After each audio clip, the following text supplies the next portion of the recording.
घनश्याम गोयल, आए हुए सभी पत्रकार भाइयों का और छायाकर्मी भाइयों का और आई हुई बहनों का सभी का स्वागत करता हूं। इस प्रेस वार्ता में हम वक्फ बोर्ड के बारे में आप सभी ने अच्छे से सुना है। पिछले काफ़ी सालों से डिबेट चल रहा है और टीवी पर तो इन दोनों 2-3 सालों में बहुत ज़्यादा हम देख रहे हैं। वक्फ बोर्ड के बारे में बताना हमारा इसलिए बहुत ज़रूरी है कि ये एक गैर कानूनी घोषित होने के बावजूद अपनी धड़ल्ले से, अपनी मनमानी से वक्फ संपत्तियों को बढ़ाया जा रहा है और सरकार चाहते हुए भी इसका कोई इलाज नहीं कर पा रही है। सब बातें हम अब खुलासा करेंगे कि सबसे पहले आपको तो मैं ये बताना चाहूँगा कि वक्फ बोर्ड क्या है। वक्फ का मतलब होता है दान। जब भारत पाकिस्तान विभाजन 1947 में हुआ तो जो तय मानद के अनुसार जो हिंदुस्तान में हमारे भाई लोग पाकिस्तान से आए और यहाँ से जो मुस्लिम भाई पाकिस्तान गए उनको ज़मीनें बांट दी गई थी और 2 लाख के आसपास ज़मीनें हमारे देश में बच गई थी, जो कि कस्टोडियन के अंडर चली गई थी। कस्टोडियन भी भारत सरकार का एक उपक्रम है। कस्टोडियन में वो सभी ज़मीनें आती हैं, वो सभी संपत्तियां आती हैं जो कि जिस पर किसी का कोई हक नहीं होता, वो भारत सरकार की होती है। भारत सरकार के एंटरप्रेन्योर होने के कारण उन संपत्तियों को उनके अंडर दे दिया जाता है कस्टोडियन में, जिसका रख रखाव किया जाता है और जिसको भी बेच भी सकते हैं वो और दे भी सकते हैं। 1954 में वक्फ एक्ट बना था। उसके बाद 1961 में कस्टोडियन ने कुछ वो सारी संपत्तियां जो कि हमारी बची हुई थी भारत पाक विभाजन के बाद, वो रख रखाव के लिए, मेंटेनेंस के लिए, गरीब आदमी की सेवा के लिए और ऐसे लोगों के लिए था जो कि आश्रित हों, जिनके पास कोई साधन नहीं था। वक्फ बोर्ड ने वो उन संपत्तियों का जो मानक था, जो किराया तय किया हुआ था कस्टोडियन से, कस्टोडियन के माध्यम से वो लेना चालू कर दिया। परंतु धीरे धीरे इन लोगों को लोभ आ गया और ये लोग अपनी थोड़ी मनमानी करने लगे, अपनी जेबें भरने लगे। जहाँ पर किराया 10 रुपये बनता था वहाँ पर 100 रुपये लेने लगे, जहाँ 1000 बनता था वहाँ 5000 लेने लगे। वरना वो सबको ये कहते थे कि भी आपकी संपत्ति हम खारिज कर देंगे, आपकी लीज ख़त्म कर देंगे। तो लोगों को डर ये रहता था कि भी कभी हमारी संपत्ति चली ना जाए। पाकिस्तान से आए हुए लोग जो कि 1947 से पहले भी जो संपत्तियाँ बची हुई थी यहाँ पर लोग रहते आए हैं, जिसके हमारे पास बहुत से उदाहरण हैं, बहुत से कागज हैं।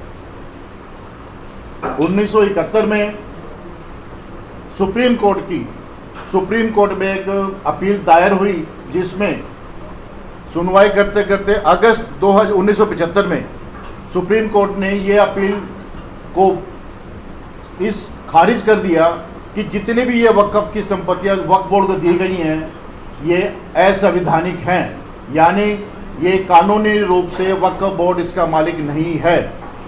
असंवैधानिक घोषित होने के बावजूद वक्फ बोर्ड, क्योंकि इस पर कब्जा पूर्व सरकार का था और कोई सुनवाई नहीं होती थी, अपनी मनमानी करता रहा और वो अपनी मर्जी से वो किराया लेता रहा, जिस पर लोगों ने ऑब्जेक्शन भी किया, परंतु किसी ऑब्जेक्शन का किसी को कोई फ़ायदा नहीं हुआ। धीरे धीरे वक्फ बोर्ड जो है मजबूत होता गया। वक्फ का मतलब होता दान और वाकिफ का मतलब होता दान देने वाला। लेकिन वक्फ बोर्ड के खिलाफ हमने जब जो भी आरटीआई लगाई उसमें हमेशा उन्होंने यही कहा है कि हमें कस्टोडियन के थ्रू ये ज़मीनें मिली हैं। कोई भी संपत्ति, कोई भी प्रॉपर्टी हमें वक्फ बोर्ड में दान से नहीं आई। और इसका उदाहरण हमारे केस चल रहे हैं सुप्रीम कोर्ट में, कई केस चल रहे हैं हाई कोर्ट में और वो हार भी चुके हैं। उसका एक ताज़ा जो हमने उदाहरण अभी आपको बताया 1975 में, उसकी वो खुल्लम खुला उल्लंघन कर रहे हैं और गवर्नमेंट को ये जो है ना गच्चा दे रहे हैं। उसके बाद वक्फ बोर्ड ने 1995 की धारा 51 के तहत इमामबाड़ा, मस्जिद, ईदगाह आदि भी ये लोग किराए पर नहीं दे सकते, परंतु उन्होंने उन सबको तोड़ फोड़ करके उस पर दुकानें बनाकर, घर बनाकर लोगों को किराए पर दिया हुआ है, जो कि गैर कानूनी है। वक्फ बोर्ड का किसी भी रूप में कोई अधिकार नहीं है। हालांकि वक्फ बोर्ड भी भारत सरकार का एक उपक्रम है। हरियाणा, पंजाब, हिमाचल, दिल्ली या कोई भी स्टेट में, हर स्टेट में वक्फ बोर्ड का गठन हुआ है, जो कि सेंट्रल वक्फ बोर्ड के अंडर आता है। सेंट्रल वक्फ बोर्ड में पहले हमारे जो इंचार्ज होते थे, मिनिस्टर होते थे, एमपी होते थे, वो मिस्टर नकवी होते थे। अब जो है किरण रिजिजू जी जो है वो उसके इंचार्ज हैं। हम कई बार नकवी साहब से मिले, लेकिन कोई संतोष पूर्वक इसका कोई जवाब नहीं मिला। 1975 के जो एक्ट है उसका असंवैधानिक रूप से कानून का उल्लंघन करते हुए वक्फ बोर्ड आगे बढ़ता जा रहा है, और 1995 में इनको बहुत सी असीमित ताकतें मिल गई, तो इन्होंने जो है दूसरी ज़मीनों पर भी कब्जा करना चालू कर दिया। जिस ज़मीन पर उनका कोई मतलब नहीं है, जिस ज़मीन पर उनका कोई अधिकार नहीं है, फिर भी उन लोगों ने कब्जा कर दिया और अपना झंडा गाड़ दिया कि भी ये वक्फ बोर्ड की है। आपको मैं बता दूं कि वक्फ बोर्ड को इतनी ताकतें मिलने के बाद, किराया मिलने के बाद भी वो लोग काबू में नहीं आए, तो 2013-14 में जाते जाते कांग्रेस सरकार ने उनको इतनी ज़्यादा पावरफुल कर दिया कि उनकी कोई सुनवाई होने वाली थी ही नहीं, जितने भी किराएदार थे। इनकी एक अपनी खुद की ट्रिब्यूनल बना दी, कोर्ट बना दी, जिसमें पीएन से लेकर जज तक सारे ही मुस्लिम भाई होते थे, जिस पर कोई सुनवाई नहीं होती थी। आज भी बहुत से केस हमारे उसमें पेंडिंग पड़े हैं। केस के मतलब ये है कि भी हमने केस किया, हम इंतजार करते रहे, फैसला उनके पक्ष में चला गया। इन्होंने कहा भी हम जो है ना आपके फेवर में कर रहे हैं, लेकिन ऐसा नहीं हुआ। पूर्व मुख्यमंत्री श्री मनोहर लाल जी ने पिछले 10 सालों में हमें काफ़ी बचा के रखा, काफ़ी हमारी सहायता की, और वक्फ बोर्ड को ये कहा कि भी जो पुराने बैठे हैं 2014 से पहले कि उन सबका पुराने तरीके से किराया लिया जाए, लेकिन इन्होंने वो किराया लागू नहीं किया और एक अपनी ही ट्रिब्यूनल के थ्रू और नए रेट से, एक लीज रेट के हिसाब से इन्होंने किराया लेना चालू कर दिया, जिसका हमने प्रोटेस्ट किया, जिसके संदर्भ में हमने हमारी एसोसिएशन हरियाणा वक्फ लैंड होल्डर एसोसिएशन रजिस्टर दर्ज करवाई, और उसके माध्यम से हमने हिसार, हरियाणा, दिल्ली, पंजाब, हिमाचल, जयपुर, कई जगह पर हमने प्रोटेस्ट किया, सरकार को चेताया। और ज्ञानवापी मस्जिद भी जो इसका ही एक ज्वलंत उदाहरण है, जिसमें आप देख रहे हैं, कई जगह आप देख रहे हैं वक्फ बोर्ड पूरे हिंदुस्तान में, कर्नाटक में, साउथ में और कई जगह पर पूरे गांव के गांव अपने कब्जे में ले रहे हैं। जिस जगह पर इन्होंने अपना झंडा गाड़ दिया तो उसको जवाब देने वाला कोई नहीं है, उनको पूछने वाला कोई नहीं, और कोई कानून में ऐसा प्रावधान नहीं है कि भी इनको रोक सके। हाल ही में आपने हाँसी का 3 दिन पहले सुना होगा, हमारे वहाँ के एमएलए साहब पर झगड़ा हुआ। वो 6000 गज जमीन हाँसी में, वो भी वक्फ बोर्ड ने अपने कब्जात में ली हुई है। 2008 से जिसके नाम वो जमीन थी, तो वो किराया दिया जा रहा वक्फ बोर्ड का, लेकिन वक्फ बोर्ड के नाम कब हुई ये किसी को नहीं पता। 100 साल से वो जमीन वहाँ ट्रक यूनियन के पास है, लेकिन कभी भी वक्फ बोर्ड का नाम नहीं आया। ऐसे ही बहुत सी ज़मीनें, बहुत से मंदिर, बहुत से हमारे जो जगह हैं उन्होंने कब्जा किया हुआ है और लोगों को तंग किया हुआ है। पूरे हिंदुस्तान में लगभग 20 करोड़ लोग इससे इफेक्टिव है। खुद हमारे हरियाणा में 18 लाख लोग बहुत ज़्यादा इफेक्टिव हैं, और जगह जगह प्रोटेस्ट करने के बावजूद, एमपी एमएलए से मिलने, गवर्नर से, सीएम साहब से और मिलने के बावजूद इसका कोई सही तरीके से हल नहीं निकल रहा है, और ना ही सरकार इस पर कोई ऐसी एक्शन ले रही है जिससे कि वक्फ बोर्ड भंग हो सके, वक्फ बोर्ड खत्म कर सके। आप लंबे टाइम से प्रोटेस्ट कर रहे हैं, सब कुछ कर रहे हैं, हम 10 साल से रोका, उन्होंने, हम किराया नहीं दे रहे, उनके मांगने के बावजूद हमको किराया नहीं दे रहे। हमने कहा हम किराया देने को तैयार है, आप लिख के दो कि ये भारत सरकार की संपत्ति है, क्योंकि ये भारत सरकार की संपत्ति है, वक्फ बोर्ड कोई मालिक नहीं है। वक्फ बोर्ड है government of India. Last time मैंने आप में से किसी इंटरव्यू लेते तो कहा था कि ये आजाद भारत की कहानी नजर नहीं आती, गुलाम भारत की कहानी नजर आती है।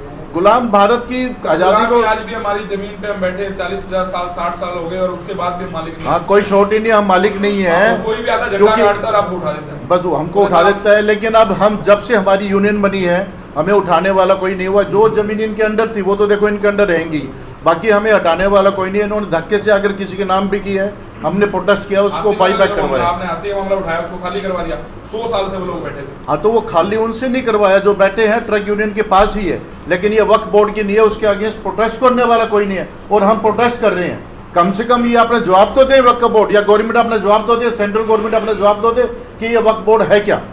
वक्फ बोर्ड जो है इनके पास कोई जमीन का मालिकाना हक नहीं है। और ये जगह जगह मुस्लिम लोग अब कह रहे हैं कि भी वक्फ बोर्ड के होते हुए हमें कोई चिंता करने की जरूरत नहीं, हमारे पास बहुत ज़्यादा प्रॉपर्टी है।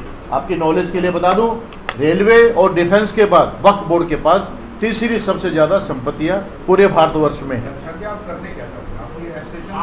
विरोध करने जा रही है? हमारी एसोसिएशन ये विरोध कर रही है कि भी जो प्रॉपर्टी पर हम बैठे हैं उसकी तहकीकात की जाए कि पीछे ये जमीन किसकी थी। हम मान रहे हैं कि हम किराए पर बैठे हैं, लेकिन वो भारत सरकार की है। भारत सरकार हमसे किराया ले, रसीद दे, दैट्स ऑल। क्या उनको मालिकाना हक नहीं मिलना चाहिए जो किराएदार बैठे हैं? हमने कई बार लिख के दिया है, नकवी साहब को, माननीय मुख्यमंत्री साहब को भी दिया था, सबको हमने लेटर दिया था। जवाब आया था कि हम इसको खरीदने को वाजिब रेट में खरीदने को तैयार हैं। और इन सभी को इस पर जो बैठे हैं इसमें कोई एक हिंदू ही नहीं है, लाखों लाखों लोग जो बैठे हैं वो सभी जाति के लोग हैं, हिंदू है, मुस्लिम है, सिख है, ईसाई है, इवन जो मेंबर ऑफ पार्लियामेंट है 554 या जो 544, उनसे कहीं जाति के लोग इस पर बैठे हैं। तो उसमें कोई जातिवाद का कोई चक्कर नहीं है, किसी एक पर्टिकुलर जाति के लिए नहीं है। और सभी का इस पर जो है हक है, जो बैठे हैं उनका मालिकाना हक है और वो इसके मालिक है। इलेक्शन आ रहे हैं तो क्या विरोध करेंगे इस बार सरकार का इस मामले को लेकर? देखिए, इलेक्शन में हमने अपने इसमें डिमांड की है कि जो भी सरकार अपनी मैनिफेस्टो में ये घोषणा करेगा, जो भी पार्टी, जितनी भी राजनीतिक पार्टी है, जो ये तय करेगा, घोषणा करेगा कि हम वक्फ बोर्ड की ये संपत्ति है वो मालिकाना हक दिलवाएंगे। सेंटर के स्टेट में किसके हाथ में है? स्टेट के हाथ में है सेंटर? ये कानून तो सेंट्रल है, लेकिन स्टेट को भी पावर दी हुई है कि इसमें अमूलचूल परिवर्तन कर सकते हैं। श्याम जी, ये इतना पेचीदा मामला है और भारत आजाद है अभी, तो पब्लिक ने ऐसा क्यों नहीं किया कि इस पे जो है अभी आप टीवी में सुन रहे होंगे, हमारे अश्विनी उपाध्याय जी हैं, हमारे जैन साहब हरिशंकर जी जैन हैं, विष्णु शंकर जी जैन हैं, और बहुत से हमारे बड़े बड़े अधिवक्ता इसके पीछे लगे हुए हैं, लोगों को अवेयर कर रहे हैं जाकर। हम लोग भी कर रहे हैं कि भी ये वक्फ प्रॉपर्टी जिस पर आप बैठे आपका हक है, जितना भी आप बैठे हैं उससे कहीं ज़्यादा किराया दे चुके होंगे। और एक बड़ी बात और बता दूं, जितनी भी संपत्तियां हमें मिली हुई है, जो भी किराएदार को मिली हुई है, उसको बनाने में पैसा रहने वालों का लगा है, ना कि वक्फ बोर्ड का। वक्फ बोर्ड तो अपनी जेब भरता है, इनके द्वारा पास किया हुआ नक्शा कमेटी में पास नहीं होता। पीछे एक कानून बनाया गया था जिसमें बोला था वक्फ बोर्ड किसी भी संपत्ति को बोल देगा ये मेरी है तो उसकी हो जाएगी। वही बहुत पब्लिक ने क्यों नहीं किया और आप लोग आगे क्यों नहीं आए? हम लोग उसमें बहुत आगे लगे हुए हैं, हम कोर्ट के माध्यम से कर सकते हैं, पॉलिटिकल में हम उनके पास जा रहे हैं और उनको पता है कि ये गलत हो रहा है। नकवी साहब ने पानीपत में आगे कहा था कि ये गलत है, हम इसको ख़त्म करेंगे। ख़त्म नहीं कर सकते, लेकिन जो 2013-14 का जो कानून अमेंड किया था उस पर उन्होंने रोक लगा दी थी माननीय श्री मनोहर लाल जी ने, जिसके तहत हम किराया तो देने को तैयार है, वो लेने को तैयार नहीं है। वो कह रहे हैं कि हम अपनी मर्जी से लेंगे, नए कानून के हिसाब से लेंगे। हम क्या भी हम नए कानून के हिसाब से किराया नहीं देंगे, आप कभी भी हमसे किराया ले लो, पुराने तरीके से। Shyam ji, land holders association की मांग क्या है? आप थोड़ा सा इसको और पेचीदा बना रहे हैं, आप साफ शब्दों में आपकी मांग। हमारी मांग यही है कि पूरे भारतवर्ष में जितने भी किराएदार हैं या पूरे हरियाणा में जितने भी किराएदार हैं, उन सभी को, अगर बहुत ज़्यादा गरीब है तो सरकार मुफ्त दे, या उन सभी को वाजिब दाम लेके और ये संपत्तियां दे। और इतना पैसा आएगा कि भी सोच भी नहीं सकते कि कितना पैसा आएगा। इस जमीनों पर स्कूल भी हैं, इन जमीनों पर धर्मशाला भी है, इन जमीनों पर आपकी मस्जिदें भी है, इन जमीनों पर आपके गुरुद्वारे भी हैं।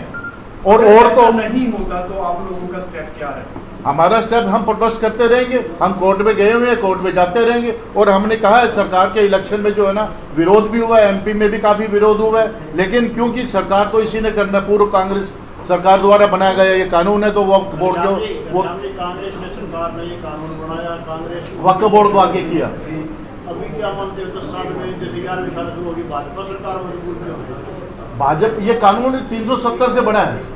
वैसे तो मैं आपको बता दूं, छुड़ाना कोई आसान नहीं है, लेकिन हम बचे हुए हैं सिर्फ बीजेपी के कारण। मैं कोई पार्टी का पक्ष नहीं कर रहा हूं, हम 10 सालों में बचे हुए, वरना तो 2013-14 में जब कांग्रेस गई, जाते जाते ठीक 5 दिन पहले दिल्ली में 123 प्रॉपर्टी आप सभी की नॉलेज में है, उन्होंने जो वक्फ बोर्ड को दे दी, जो अब 3 साल पहले जाके छूटी है।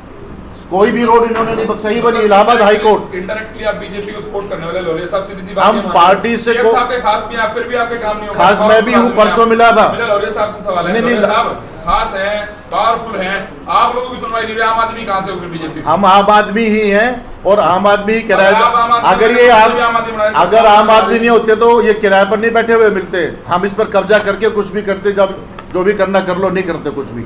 हम एक कानूनी रूप से चल रहे हैं, कानूनी रूप से हमारी जीत होनी चाहिए और हमारा हक बनता है कानूनी रूप इतने से। माइक लाना सर मुश्किल बहुत है, एक माइक नहीं आता सर, इतने माइक आए, आप आम आदमी होते तो यहाँ पे इतने माइक आ जाते सर। हमारा तो सवाल ये है कहना कि आप है सर, BJP हम की आम- पावरफुल सरकार के साथ हो गए, बीजेपी की पावर के साथ हो गए भी आप ये नहीं करा पाए, तो अब क्या मतलब बीजेपी को दोबारा सपोर्ट कर रहे हैं आप? हमने सरकार को और सभी को अपने मैनिफेस्टो के लिए इसमें लिखा है, इलेक्शन आने वाले आपने में। कहा है कि बीजेपी ने बचाया, आगे बीजेपी आनी चाहिए, आप इनडायरेक्टली सपोर्ट कर रहे हैं बीजेपी भाई को। देखो 15 से 18 सीट पर फर्क पड़ेगा। जो भी सरकार हमें सपोर्ट करेगी, जो भी आने वाली पार्टी हमें सपोर्ट करेगी, वो 18 लाख से 15 लाख हमारे कितने जो वोट रहे हैं आप हरियाणा में 15 से 18 लाख वोटर है। 15 से 18 लाख। पंजाब जी हिसार के लोकल विधायक से मिले और मंत्री कई बार हम उनके साथ ही रहते हैं जी, साथ ही बैठे जी विधायक साहब भी हैं, उन सब उनको बहुत बार कहा है, उन्होंने सीएम साहब को कहा है और CM हरियाणा साहब ने कहा कि हम कर रहे हैं। कई बार मिले हैं हिसार के एमएलए साहब से, घनश्याम जी, और अभी हाल ही में एक हफ्ता पहले सीएम साहब से भी मिल के आए हैं इस हम विषय चंडीगढ़ को। में थे और हिसार के जो एमएलए साहब डॉक्टर साहब मेरे साथ ही थे, मतलब कुल उन्होंने मिला के CM साहब सरकार को। गई तो आपकी दुकानें जो और खतरे में आ जाएंगी अगर बीजेपी सरकार गई। कुल देखिए मिला के सब- खतरा तो मंडरा ही रहा है जब से बहुत ज्यादा बढ़ 1995 से, जाएगा। वो बढ़ ही रहा है। अरे सरकार गई तो और ज्यादा बढ़ जाएगा। हम स्ट्रोंग है। अगर ये सरकार अगर हमारा, सरकार गई तो और ज्यादा बढ़ जाएगा। वो सरकार जाना ना जाना हमारे हाथ अभी में तो आप नहीं कह है। रहे थे कि बीजेपी को 10 साल बचे हुए हैं, बीजेपी गई तो फिर हम गए। बचे हुए नहीं कहा मैंने, अभी कहा आपने पीछे रिपोर्ट- 10 सालों से हम उनके कारण बचे हुए हैं। हाँ, उन्हीं कारण तो सर हाँ। है। फिर ये गई तो मतलब आप फिर और कमजोर हो जाएंगे। क्यों जाएगी या जाएगी वो तो उनका मैनिफेस्टो क्लियर करेगा। अच्छा। हमारा सरकार से अगर कांग्रेस ने मैनिफेस्टो में डाल दिया तो फिर आप कांग्रेस को सपोर्ट करेंगे? किसी भी पार्टी, कोई भी पार्टी हमारे को सपोर्ट करे, कोई पार्टी है सर बीजेपी जो हमारी यूनियन फैसला लेगी उसके पक्ष में जाएगी। एसोसिएशन हमारी फैसला लेगी। अच्छा हमारी ये तो लिए ही आप कह ही रहे हैं बीजेपी ने बचाया और बीजेपी आएगी तो फैसला तो लेंगे डायरेक्टली। देखिए जो सरकार होती है गुहार तो उसी से लगाई जाती है हाँ। और दूसरी पार्टी से तो गुहार बात नहीं नहीं लगाई। आप कह रहे हैं कि 10 साल से बचे हुए थे, कांग्रेस आती तो आप मतलब बचेंगे नहीं। 10 साल से बीजेपी पिछले सरकार इलेक्शन के में बीच पिछले इलेक्शन में पानीपत में मुझे खुद हुड्डा साहब ने बुलाया था हाँ। कि भी आप आ जाओ, हमारी स्टेज पर आओ, आप अपने आदमी को लेके आओ, हम जो है ना घोषणा करेंगे। मैंने कहा पहले आप घोषणा कर दो कि भी हम वक्फ बोर्ड से छुटकारा दिलाएंगे, हम आपके साथ आ जाएंगे। उन्होंने घोषणा की नहीं, हम गए। हुड्डा साहब तक रिपोर्ट पहुंचा दें हमें। निश्चय पूरी इंडिया में पूछाओ, टीवी पर जो आ रहा है वो जरूर दो, लाइव दो। आप कांग्रेस को ज्वाइन कर सकते हैं अगर ये ऐलान होता है। नहीं, हम किसी पार्टी में नहीं, ये ज्वाइन नहीं अभी तो करेंगे। कह रहे हो मेरे को हुड्डा साहब हम ने उनको ऐलान किया तो सपोर्ट join हम कर दो। सपोर्ट कर रहे हैं। हम जो किसी पार्टी वक्फ को बोर्ड करेंगे। एसोसिएशन की मांगों को मानेगा उसको हम पूरी तरह से पूरे हरियाणा में नहीं पूरे भारत में सपोर्ट करेंगे जी। बात पार्टी की नहीं हो रही यहाँ पर, सुनवाई बात पार्टी की नहीं हो रही है। हालात में है, वरना तो कभी के खत्म हो जाता है। एक बात बताओ जी, हाँ जी। आज